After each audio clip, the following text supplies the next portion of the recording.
Just wanted to kick things off. Again, a big thank you to everyone for joining, for registering, for showing up. We are so excited to share information on the accreditation process and hopefully encourage everybody who's here to pursue APR.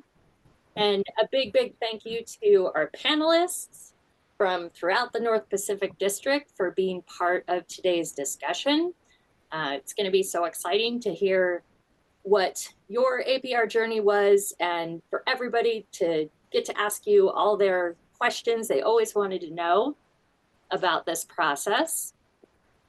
So the way we're going to flow today, I'm going to share a brief slide deck and move through it fairly quickly so you can have all the time for the questions.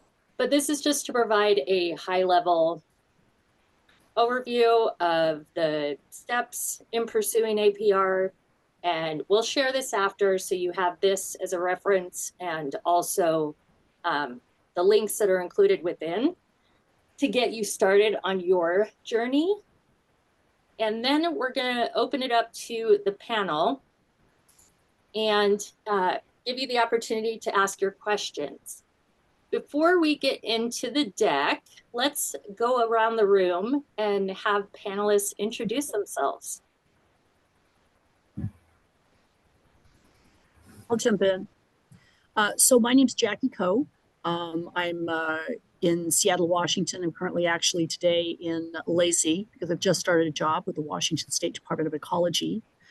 So I've been a member of PRSA for well over 20 years. I became accredited, I think, back in 2004, and it was a complete changer in my career.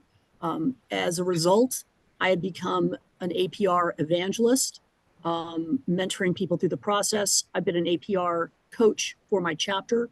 I've been president of the Puget Sound chapter. I've served on the National PRSA National APR Accreditation Marketing Committee for many years, a two-time chair of that committee and chair of the 50th anniversary of the APR. The APR just completely was a game changer in my career, and my salary jumped by about 40% after I became accredited. I'll explain why when we go around the room.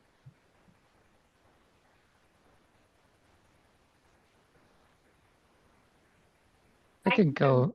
Oh, no, you go, David. Thanks, Ernie. My resume is not as impressive as Jackie's with all her dedication to our profession and the APR process. So thank you for that, Jackie. I've been a PRSA member for probably about 15 years, and I got my accreditation in 2012. And my career has been in the corporate communications space with Wells Fargo. I've done internal and external communications, media relations for about 23 years, and also experienced a great lift in my career. I think something that we'll probably all go into, but it really kind of, I felt like, took me from tacticianer, sort of just a regular practitioner, to a strategist. So we'll go into that in more detail, but thank you everyone for joining, and looking forward to hopefully getting some new APR members in the North Pacific District. And I'm also in Seattle, and I was past chair of our North Pacific District, working with Tierney and Jackie and others. So awesome district. Thanks everyone again for joining.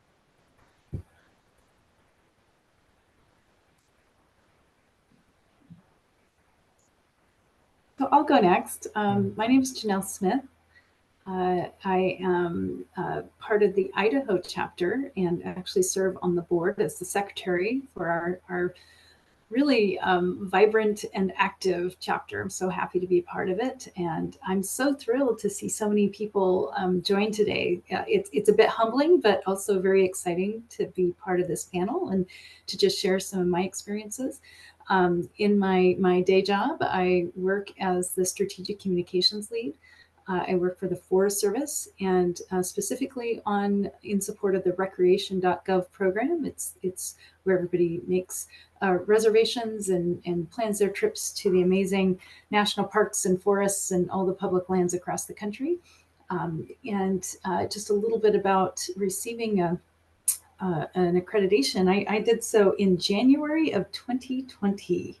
Not long after that, boy, did the world change. So it was just an auspicious time, but also I did it as a APR a boot camp experience, which for me was probably the only way that I was going to do it, to just take focused time away from my day to day, you know, requirements of my time, and just focus in on it. It's been really incredible, and has I think for me, what it did after having a career in communications for nearly, I guess at that point it was about 27 years, it was very validating and incredibly confidence building for me, that what I learned and what I then experienced in that boot camp process um, became just life affirming in so many ways.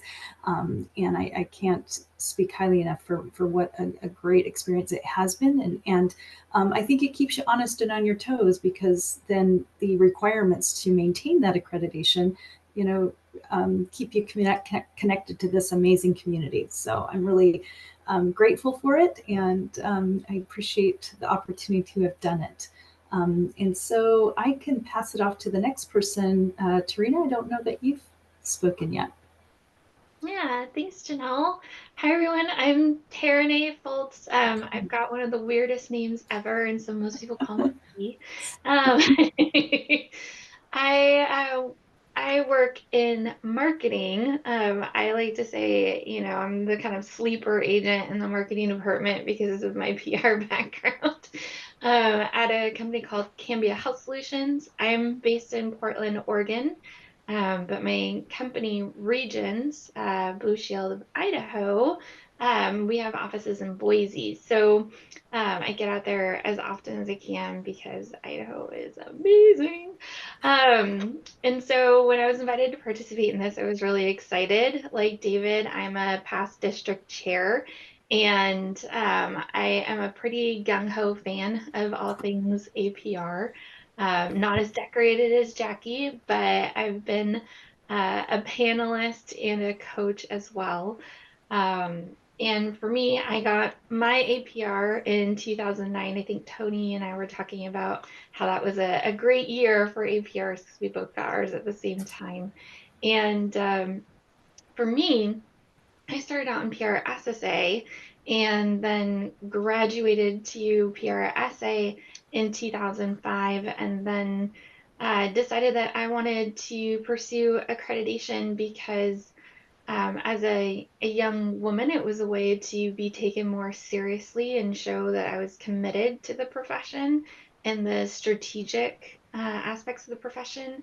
And I also knew that I wanted to have an active volunteer leadership role in PRSA. And for a lot of the roles, as you kind of go up within the society, accreditation is required. And so I thought, well, hey, I've got this PR degree. How hard could it possibly be?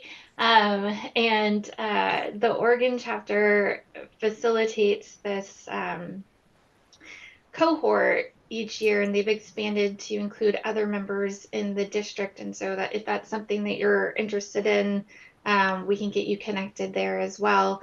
But so I studied with a group of 3 other professionals, and we would get together every week, and it was the highlight of my week. And I made friends for life. And so for me, that's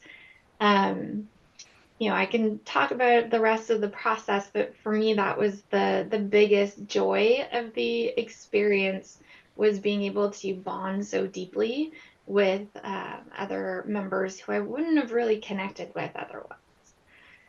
So, Tony, do you want to wrap us up? Yeah, great. I think that's interesting that 15 years later, that's the memory that you have, or those connections. And that's how I feel as well. So I got my APR in 2009. I've been involved in public relations for 25 years now. So I started my career at Ogilvy PR in New York City, spent some time in Jacksonville, Florida, at an agency. I went to an agency in Salt Lake City called the Summit Group. Um, been involved in PRSA for about 20 years now and had a chance to be involved in chapter leadership in North Florida for a while and then in Salt Lake where I was the chapter president. Been in Idaho. Idaho Falls is where I'm at now at a company called Melaleuca. We are a $2 billion manufacturer and distributor of health and wellness products in 20 countries around the world, and I oversee the public relations.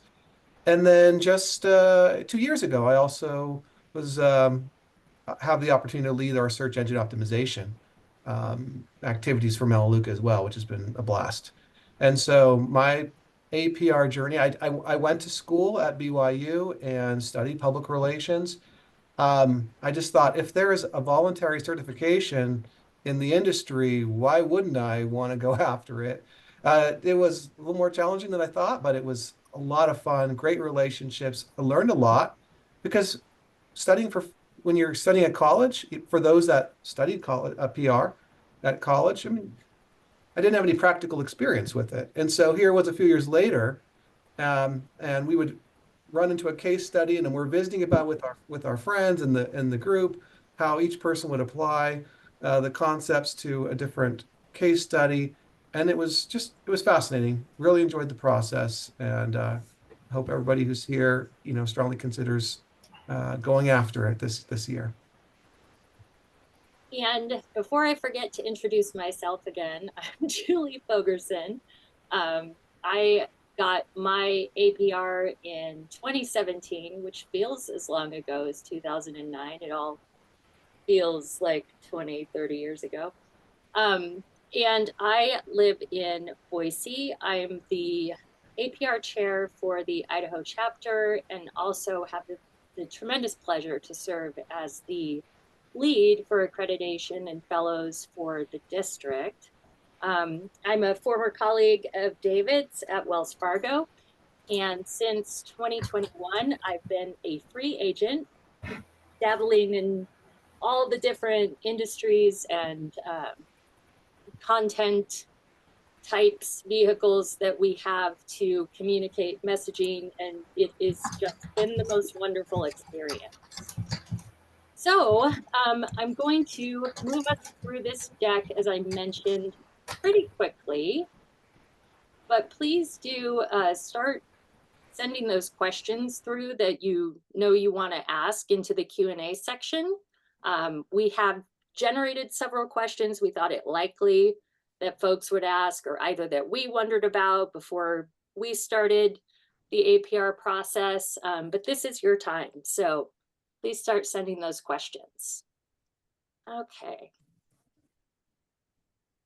So what is accreditation in public relations? It's basically just a rigorous process, a credential to show the world that you know what you know.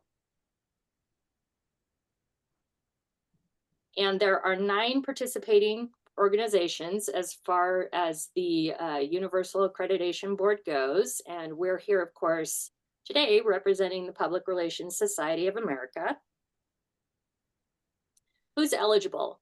So you have to be a member of one of those 9 organizations, and it's recommended that you have at least 5 years of full-time paid experience or have served as a teacher or in the administration department for public relations courses.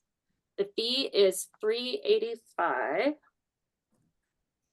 and some associations do rebate that. It's also considered good for life with meeting the fulfillment requirements, and those are every 3 years.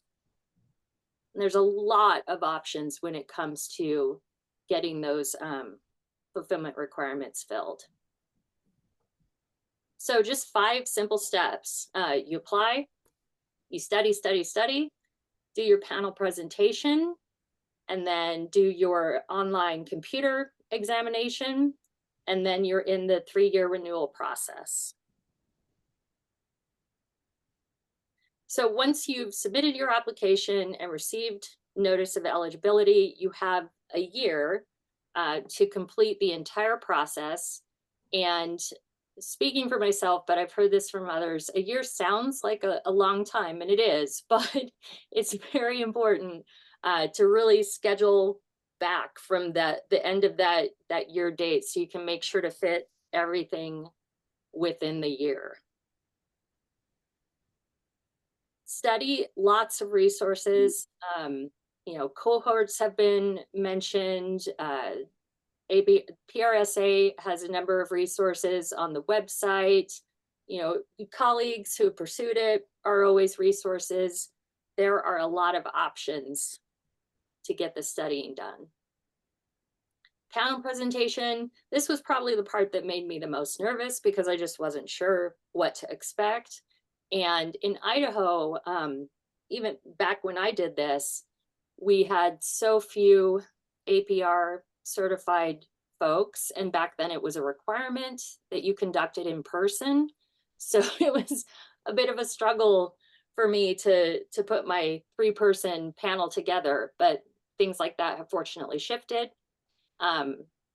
The panel is considering your competence in several areas. They're looking at your portfolio in advance and asking you questions about your experience. And then at the end of the presentation, they recommend advance or not advance to the board. Examination is pretty straightforward. That's about 3.5 hours, where you're being tested on knowledge, skills, and abilities in several areas. Multiple choice, and immediately your preliminary results. And then full results take another couple weeks. So more about the areas that are being tested, and these are weighted differently as you see, but research planning, leading, managing relationships, ethics, crisis communications, and understanding models and theories, the history of PR.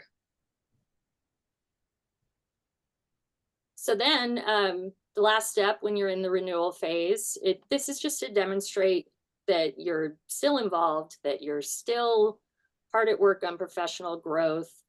There are these 4 different areas that you can complete things and earn associated points to get your total that will renew you. And then here, I just included the testimonials that you would have already received and seen. And with that, we're going to open it up to our panel. And I see that questions have been pouring in. So no need for me to kick it off with the prepped questions. Looking at the first I see here. How has obtaining the APR impacted your career trajectory and opportunities for advancement within your organization or in the broader industry? I know, Jackie, you have a great story to share there. Yeah, I'll just jump in. So my first career was in television news at small little TV stations, around the Northwest, most recently ending up at King TV off camera. And so then decided to make a transition into strategic communications and joined PRSA. And I had seen these professionals in communications that had APR after their names. And I noticed there was a similarity among all of them, that they were professional, they knew their stuff, and they were respected. So I said, okay, I'll become accredited. And at that time, you had to have 5 years in the profession before there was a 5-year waiting period. They've waived that now. They still recommend that you have 2 to 3 years in, because the prometric test does test you for experience. But bottom line is the APR is an absolutely outstanding professional development program that teaches you, you find out, you learn what you don't know. And it I think David hit the nail on the head where when he said that it teaches you to be more strategic. And that was the big game changer for me. And I was in my second job as a communications director. I was at a state agency at the Washington Lottery.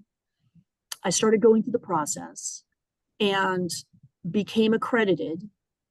And my boss said, we can see the difference in you almost immediately within a few short months, because I became more strategic, more thoughtful.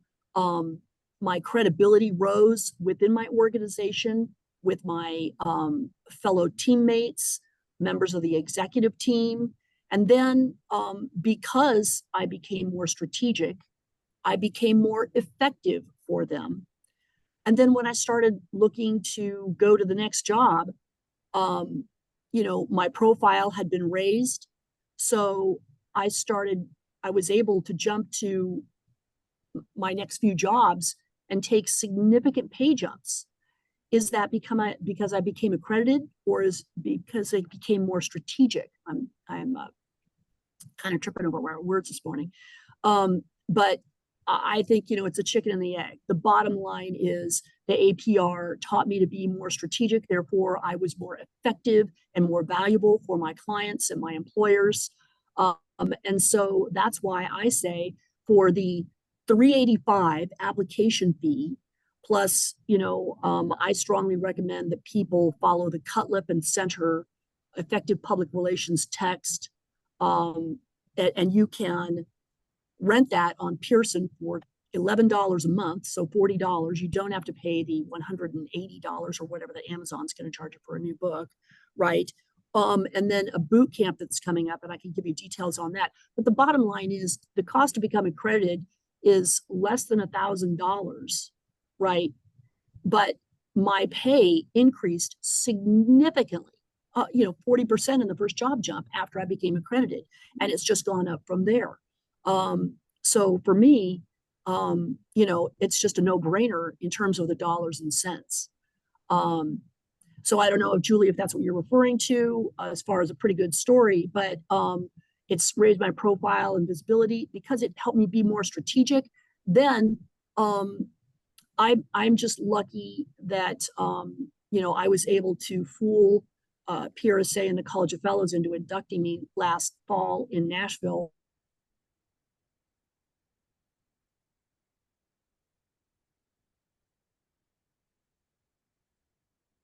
Oh, Jackie, you've Oh, frozen for me. Can you still hear us? we lose her. No, and she froze in a weird facial expression. Yeah. She'll be back. Anyone else want to pop in on this one? I did have a point that I wanted to make. It doesn't answer the question exactly, but something to consider as I was researching in preparation for this panel today. And I was thinking about, okay, one of the things that was most appealing for me in securing the APR was to stand out from the competition, right? And so that's why it relates to this particular question. So I was wondering, like, okay, how selective, how exclusive is this club here? And so I found out that there are, according to last year, roughly 140,000 PR professionals, specialists in the US, and roughly 4,900 have their APR, which makes somebody that has it in the top 3% of the field. It's a little different if you're looking at PRSA itself, where there's 18,500 PRSA members, of which 3,500 have an APR. So 19% of members, which I could see, like if someone actually joins PRSA, they're more likely, or one of the other associations are much more likely to go on to the APR. So when we talk about certification that helps somebody stand out, I mean, you're already in a exclusive field. And then the next question is, if that job interviewer understands it, and if not, can you explain it to them? And that's another key part. Maybe there might be another question about that too. Thank you, Tony. Anything anyone else wants to add on that one? Or we could move on to the next. We've got 16 questions so far.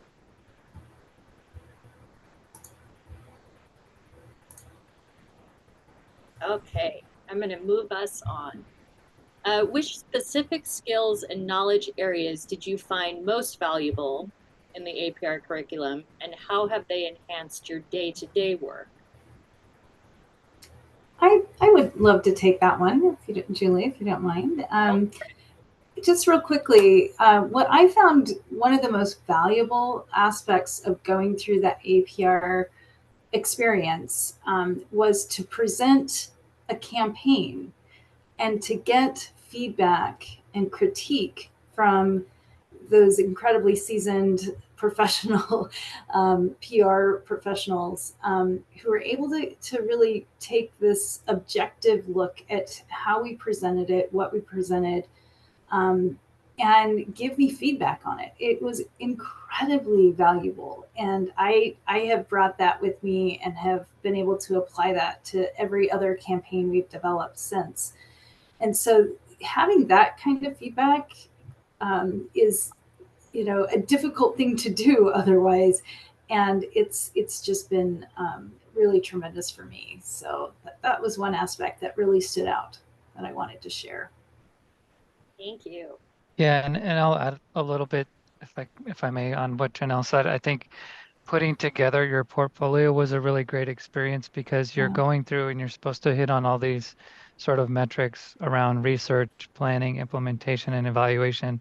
And you look at, your specific portfolio, the plan, the project that you're going to present, and you really take a deeper dive than maybe you normally would into, okay, maybe I should have been a little bit stronger in the evaluation portion. I think a lot of the times that's where our plans may need a little bit more research or a little bit more um, ways to measure how we're going to be successful with the program or a campaign. So I took, in going through the APR process, I've kind of stuck with that and trying to make sure anytime I put a plan together that I'm really taking the time to make sure that we have the research covered, we have how we're going to implement the plan effectively, and oftentimes, most importantly, how we're going to evaluate or measure it. So I think just going through that process, like anytime again I'm putting together a plan, or I just kind of have more of that strategic mindset in mind. So just going through that process kind of gets you sort of trained or equipped to do that on a regular basis. Yeah, and for me, it was a, a kind of process of feeling imposter syndrome, right? Heading into it of like, oh my gosh, I can't possibly do this. There's people that I really respect and admire and are super senior level that have this. And then building confidence as I'm going through it, because as I'm, answering questions in the application process and the portfolio process, I'm realizing, oh, I do know this stuff, right? So it's validating. And then, as Janelle said, when you're presenting to three either peers or folks that are more senior than you, it's this kind of push pull between feeling like you're trying to defend your master's dissertation, um, and also, so the panelist judges are in a role of a combination of kind of coach and judge, because they're trying to see if you're ready to sit for the exam. And so, you have this thing where they're encouraging you and they want you to succeed, but at the same time, they're kind of grilling you a bit. And so it was a really great experience in having to kind of pause and be okay with the pause for a second. And, it's a little bit different than, the spokesperson role that you may have taken on in the past. Or if you were someone like me who didn't do a lot of media relations, I didn't have to talk in front of a group of people in a while since I had done that. And so, for me, that was the part that I was most nervous about, but that, like Janelle, I found the most rewarding, because I got some really great feedback, and it really helped build my confidence of, oh, I can do this. People that I respect and admire think I'm ready for this. And so that was really rewarding. And Jackie, I know we lost you mid-speak. Was there anything else you really wanted to share on that first question? Oh, and you're muted. Other than my bosses saw the difference in me almost overnight, and I didn't think it was, and my colleagues mentioned it too. They saw that I became more strategic. My credibility rose. My credibility, I think, in the industry rose, and I think that's why it it helped me um, move upward in my career. And just a thumbnail of my career, I've been a communications director for 3 state agencies and 2 major urban school districts, including everything from the Washington Lottery, the Dairy Farmers of Washington, the Washington State Department of Corrections, which is the second largest state agency in Washington, the Bellevue School District, and the Seattle Public Schools. And I've, done a tour of duty through hospitality, tech, and healthcare too. So it just I think the impact on my career, I think it speaks for itself. Wonderful. And next we have Edward asking, can you share any insights or lessons learned from colleagues or mentors? So we're here sharing our own. Anything you've heard from a colleague or mentor who pursued APR accreditation and what it meant to them?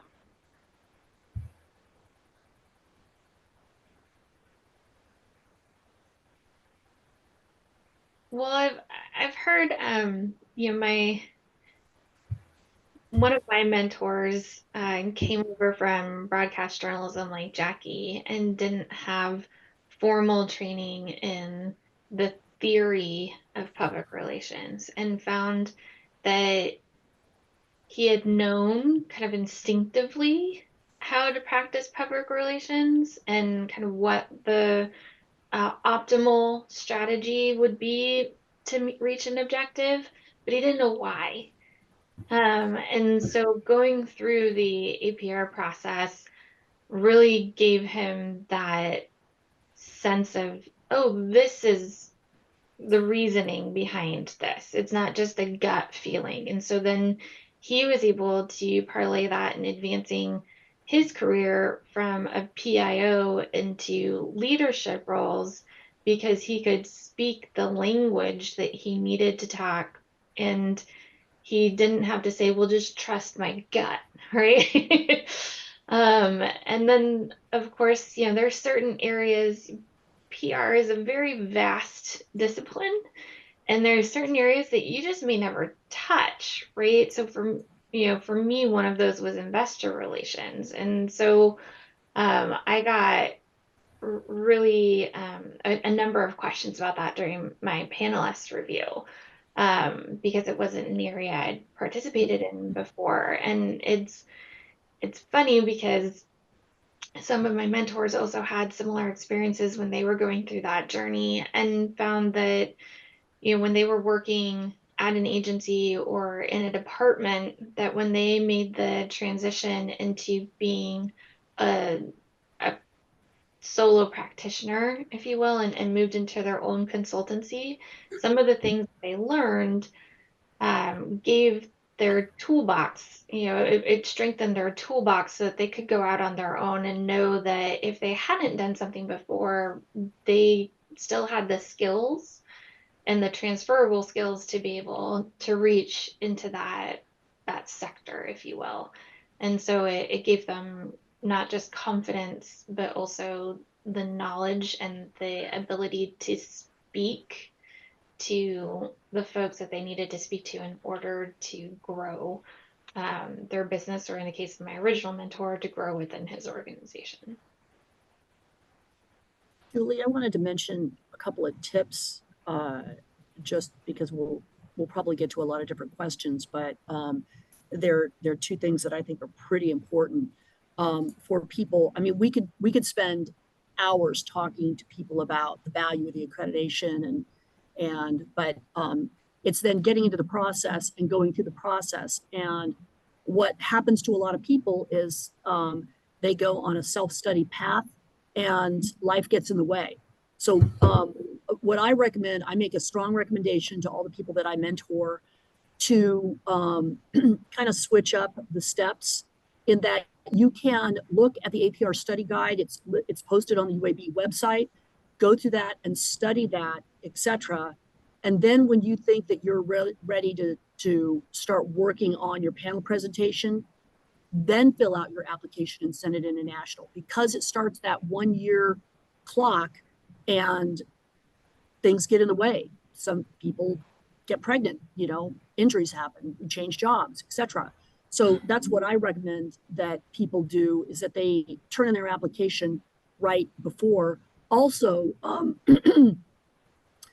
going through the boot camp, or if your chapter has a APR program that sets it into spring and fall cohorts, set hardcore deadlines for yourself. I think, most people should be able to go through the APR process, studying and everything, in about 6 months, 9 months the most.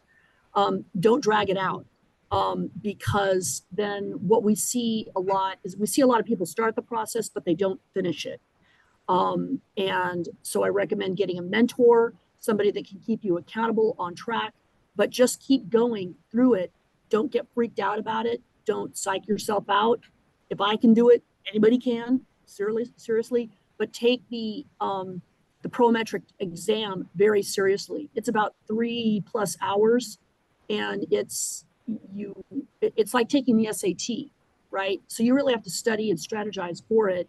And all the questions on the exam are, it's a dynamic test. So, and we could talk more about that later, but those are some tips just as people are moving into going through the process, that I would recommend off the top.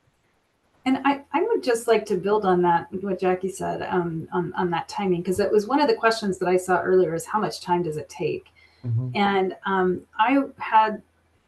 mentioned it earlier, I had the fortune to join a boot camp, and it was all condensed to 1 week, being on location with colleagues who are going through the process, with coaches, and it was all day, every day, with the test being on the last day. And I probably would have been one of those, I would have added to the failure rate of starting it and not finishing it had I not done that. It just worked for me. And so I know that doesn't work for everybody, but my experience with everything else that demands my time, or my time is just not my own during the course of a week, it was just a way for me to set aside that time, invest in myself, and really just go for it. Anything else anyone wants to share regarding how you scheduled yourself and the time you feel like it actually took? Because I imagine that's something that probably weighs on a lot of folks' minds when they even consider getting started. So I went through a study group. Yeah, I did a program where I didn't have the funds at the time to invest in a boot camp, and my chapter had a program, and so I went through their program, and they took about 3 months, because we met on Saturdays, and then we just kind of a group of us continued that cadence and met on Saturdays in a coffee shop, and we would do flashcards with each other. Remember those flashcards? I had to go find them in the store, and they don't really exist anymore, so thank goodness for Amazon. But yeah, so we met and we studied for a while, and then, you know, like Jackie said, life happened. I got into a car accident, and so I was out of pocket for a little while, and got back in, and you know, was really fortunate that I had that study group because they were able to kind of stay with me even after they had already taken their exam. They still studied with me.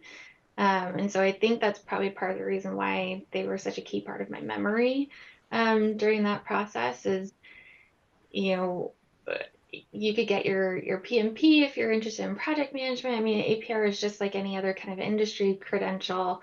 But the beauty of PRSA holistically is that, you know, this is where you find friends for life, those people that really get you. And the APR is just one more way for you to kind of dig in and show that you're part of the team, if you will, and for others to then see that you're part of the team, and they'll come rally around you and they'll help you.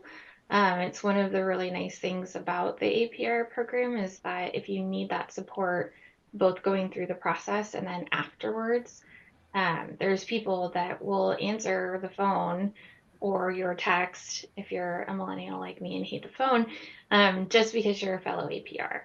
And so, yeah, it doesn't have to take very long, but if life happens, they will help you figure out a way to still take your exam.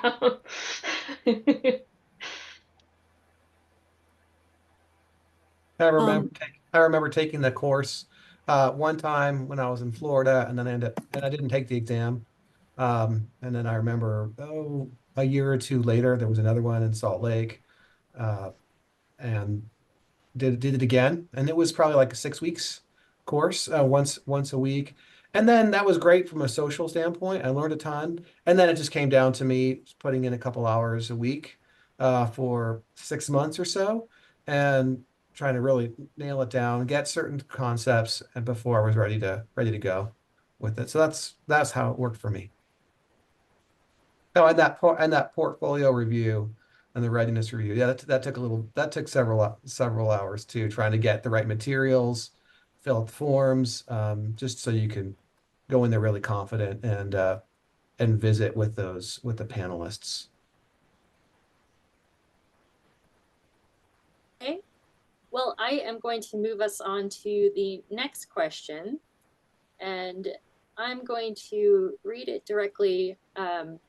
So open to interpretation. What are some ethical values you consider?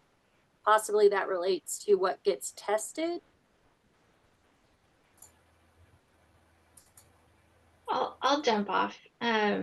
So one of the things about PRSA, and this kind of relates to another question that was asked that I just answered, is, you know, for good or bad or indifferent, anyone can say they're a PR professional. You don't have to have any training, education, experience, what have you. It's something that we've seen, you know, depending on, you know, no matter where you sit on the spectrum of anything, I think we can all agree that can be an issue when you're trying to pass yourself off as a professional if someone else is coming right alongside you and spouting, you know, what could be nonsense, right? Because they don't know, because they don't have the expertise. And so for me, one of the really great things about the APR hand in hand with ethics is in order to be an accredited professional, you're also a member of PRSA. And in order to do either, you have to sign off that you're committed to the ethical practice of public relations. And so it's a way for you to signal to others that you are someone that can be trusted to do PR credibly and competently with the best interests of the various stakeholders that you have. And so for me, that's kind of how I interpret it. There's, you know, of course, there's personal ethics, there's business ethics, there's industry ethics, and, you know, we all might debate on the nuances of those and have different perspectives, but fundamentally, having the ability to say, okay, this is the signpost by which I am holding myself accountable is, I think, a really important thing for you and the people that work around you. One of the things that I remember about the APR was there's 15% of the test has to do with ethics and law. So the APR made you pretty good at reading a case study, quickly identifying where the ethical issue is. And then from there, and isn't that the first step if you're in an organization? If there's an ethical issue, you have to be able to identify it and then be able to explain the why. And then if you're communicating with a different a member of your management team about an issue here, you want to be able to explain, here's the issue, here's the why behind it, and then be able to provide some other alternatives. And so I remember that the test was pretty good at helping me identify the why. So you're moving from gut to here's the framing of the ethical situation.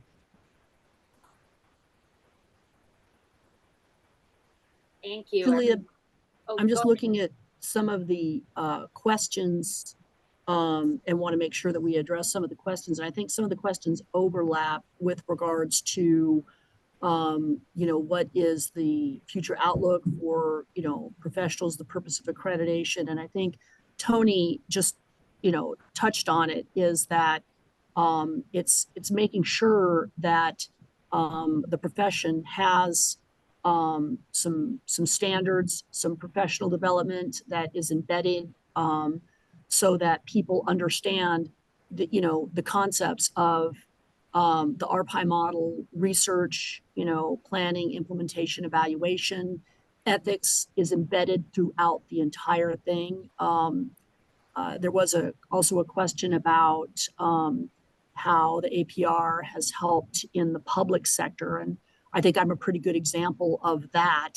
You know, obviously FEMA has their, you know, FEMA 100, 200, 700 courses for public information officers and setting up a joint information center, a JIC, et cetera. This, it overlaps, but I would say that the curriculum for the APR is going to be far more far-reaching than your FEMA courses, because your FEMA courses are going to deal only with incident response, and the APR is going to cover crisis management, legal implications, etc. So I think I touched on a couple of those questions. I just want to make sure we get to everybody. Yes, thank you. And I definitely want to make sure I see a question in here about how are you announcing the gift card winner. So I will make sure that we have time for that. Looking at another question, how widely recognized is APR within the communications industry? Would you say that your employers and colleagues have recognized the value of the certification? I'd like to just recite an experience that actually one of the colleagues that I did the boot camp with had. Her position was changing, and they were going to require her to have a master's degree in order to keep her job. And she then saw the APR accreditation. She showed them all of the requirements of what it would take to get it, and they accepted the APR in lieu of a master's degree. So, I mean, I just think that has really stuck with me. I was really kind of blown away by that, but it you know, it just goes to show you that people who are assessing these things saw what it took to get it and recognized the value in it, and you know, just the rigorous process that it was. So I just wanted to share that little tidbit. It's an awesome story. I called a good friend of mine who's a journalist, like a real journalist here in Idaho. Like that's it's kind of like the old Spider-Man editor, you know, like gruff type. And I was like, okay, hey Nate, tell me about something. With you know, like APR, do you know it or not? Does it impact at all from a media standpoint? And he's like, oh man, I wish I could say yes. Sorry, this is a promotional thing, but it's like, no, I don't. I'm like, oh well, okay, let me explain what it is. And afterward, I'm like, okay. And he said, oh, now that I understand it, absolutely, that's a big deal. Like, I want to make sure if I'm sending a pitch to a reporter that doesn't know me, they're going to have that. It's going to have that comma APR on the end, on the end of my my signature or my name, which I should have it on the Zoom. I should have put it there. But like he's like, yeah, once he understood it, he's like, yeah, that carries a lot of weight. That carries more emphasis because there's so many people that haven't gone through the training, and there is a big difference in his mind uh, between those that have been in the industry for a long time and that are super credible and those who aren't. And so, like, I wish I could say, man, every boss you're going to have is going to love it. I noticed when I was in larger cities, and there was more density of the industry, then yeah, people knew about it. Where I'm at in Eastern Idaho, I wish that there were more. And so I just look at it as a chance for me to explain it. And when I do briefly explain it, people seem to resonate. And believe that that's something of great worth. Yeah, I will say candidly, it isn't as universal as some other credentials in other professions. And it's something that PRSA is actively working on, right? Like if you think of us as an industry trade association, about 9 or 10% of the industry is a member of PRSA. And then you think about, the percentage of our membership that are accredited. And so if you think about it, it's really kind of a Tiffany group of people within the overall profession. And so it's not as well known where, you're going to walk around and people will know that it means accredited in public relations as opposed to the amount that you're going to pay for your mortgage, right? And interest. It's definitely something where you need to do some education around. But like Tony said, once you help people understand the difference, like Janelle related, once your employer understands the rigor, we've seen a lot of success with that locally and regionally. We've worked with SHRM, the Society for HR Managers, and we've noticed that when we do that training and we do that awareness outreach, we've even seen some organizations add in APR preferred into their job descriptions. And so it's just one of those things where, is it as far along in terms of recognition as we'd like it to be? Probably not. But in terms of the overall maturation model, I think we're going in a good direction, and why not get it now? Right? Yeah, I Yeah. think, and I think T is she's absolutely right. You're seeing more and more job descriptions have the APR preferred into as a preferred qualification. I want to just share a little bit of information. PRSA coming up is going to have a boot camp November 1st through the 3rd, where people can buy. It's a 3-day boot camp. You can buy the days a la carte. If you are not able to afford it, I strongly recommend. I always recommend to people that they go to their employer and have their employer pay their PRSA membership, because dollar for dollar, it's just outstanding value for what you get, and your employer should be paying for that. It shouldn't come out of your own pocket. And I'm happy to chat with anybody. I think you'll be able to get a hold of me after this if you want to have any information on how to, talk your boss into paying your PRSA membership, and also the cost of the accreditation process. The PRSA is going to have a boot camp on November 1st through the 3rd. Day 1 is $100. Day 2 is $375, and all 3 days are $475. And like I mentioned, there's a number of texts for this. The curriculum in the APR study guide you can download on the UAB website, and Cutlip and Center's Effective Public Relations continues to be the top text, although there are definitely others. They update that every year. They update, the test is constantly updated literally every year, if not, throughout the year, to be reflective of trends in media, things like that.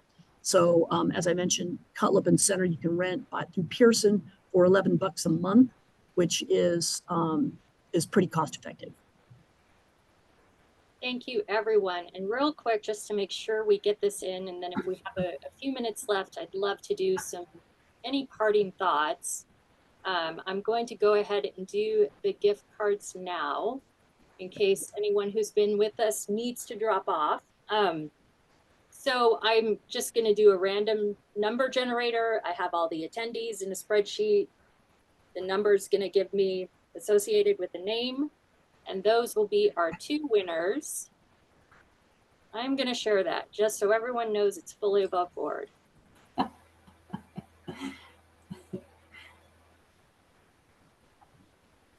It's Janelle.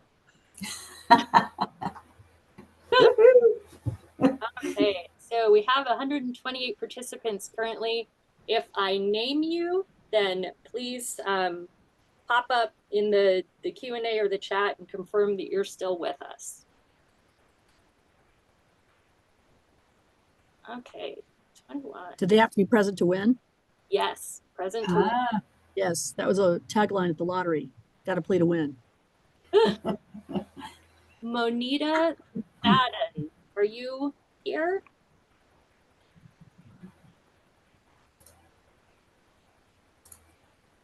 Come on, Monita.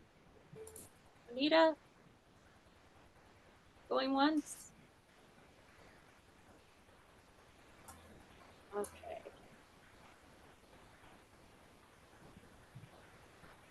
Would she be in the Q&A or the chat? I guess either one.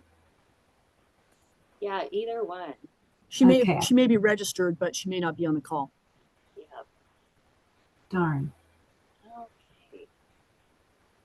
86. Johnson Dorothy? Dorothy Johnson? Dorothy Johnson?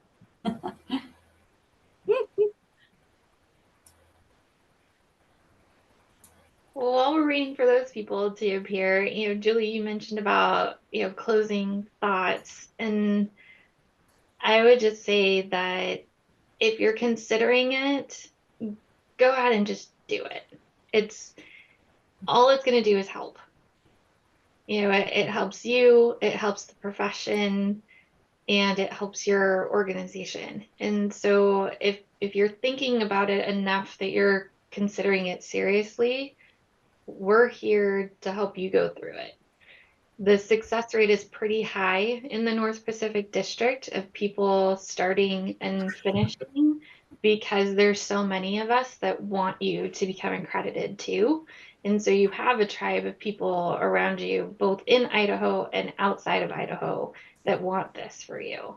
And so, more than I think any other kind of credential, I've looked at others in other industries, and this one is pretty unique in that you have your fellow members want you to do this and want to help you through the process.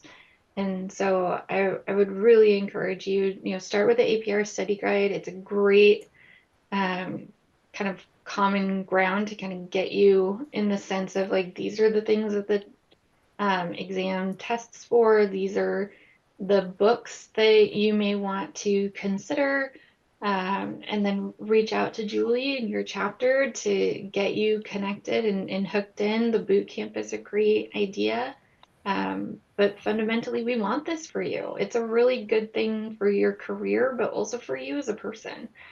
Cheaper than a master's. Definitely cheaper than a master's. And shorter too. Yeah, I mean, that's why to me it's just dollar for dollar. It's a no-brainer. And what are you waiting for? It's an And investment in yourself. do we have Camille Teets? Camille? Yes. Oh, yes. Camille. Yay! Yay. We have a winner. Winner, winner. Chicken dinner. Ding, ding, ding, ding. Julie, thank you so much for organizing this. I've really enjoyed sharing space with my fellow colleagues here at APR, and just so thankful that so many people saw value in this topic and joined. And I just so hope that that some of our comments have helped in some way. So thank you all. Yeah, it's incredible. You guys, you had in Idaho, I know we opened this up to the district, but there were like 120 people all interested in learning about the APR. Imagine if all of you guys get your credential, we'll have that many more people. How amazing would that be? And Idaho could be known as the state of accredited professionals. That would be incredible. A lot of us on the It's gonna make me panel, cry. a lot of us on the panel will be at ICON in Anaheim. There are sessions about that at ICON. We hope to see you at ICON. And if you are at ICON, please track me down. I'd love to meet you and see how I can support you and set you up. Wonderful. And one more, we have a second one to give out here. Natasha Austin, are you on the call?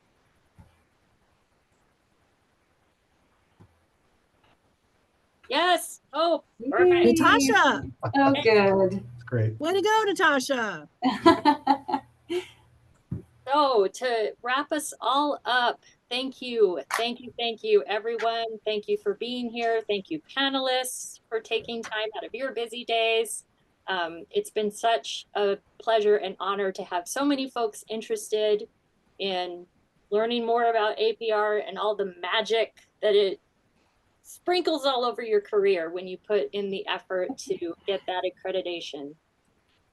And speaking for myself, I'm certainly here available for all the questions. I'll make sure to share my contact information when we send the slide deck around. And I would love it if I just got pelted with people wanting to get started on this journey. And we have all the questions with the people's information. We'll be able to get that in Zoom. So Julie, if you want help answering those and follow up, just let us know. We're happy to get all of the remaining 30 answered. You guys can do this. It's gonna be awesome. Thank you, everyone. Thank you all. Good luck. Nice to meet you. Nice to meet you. Bye-bye.